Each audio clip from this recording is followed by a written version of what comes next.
Diane Newton King, a 34-year-old news anchor for WUHQ-TV in Battle Creek, Michigan, was a rising star known for her professionalism and warm personality. She was also a devoted mother to her two young children. But on February 9, 1991, her life was tragically cut short in a shocking act of violence. That day, Diane pulled into the driveway of her Marshall, Michigan, home with her children in the back seat.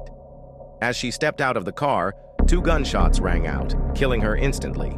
Her children, unharmed but traumatized, witnessed the horrifying event. Initially, investigators suspected a stalker. Diane had received threatening letters and reported a break-in at her home prior to the murder. These incidents seemed to point to a public figure targeted by a stranger. However, as detectives dug deeper, suspicion turned toward Diane's husband, Brad King. Brad, a former police officer and part-time criminal justice instructor, appeared outwardly supportive but was living a double life.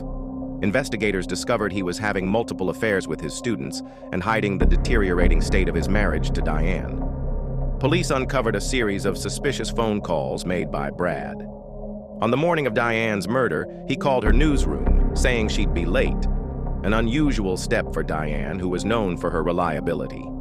Later, Brad called the police to check in about the supposed threats Diane had received, appearing overly concerned in what investigators believed was an attempt to build an alibi. The case broke open when police discovered a rifle submerged in a creek near the King property. Family members identified the weapon as Brad's. Investigators determined that Brad had staged the threatening letters and the break-in to frame an imaginary stalker and divert suspicion from himself. Brad's motive was as chilling as it was calculated. He wanted to escape his marriage to Diane without the complications of a divorce, which could cost him financially, damage his reputation, and jeopardize custody of his children.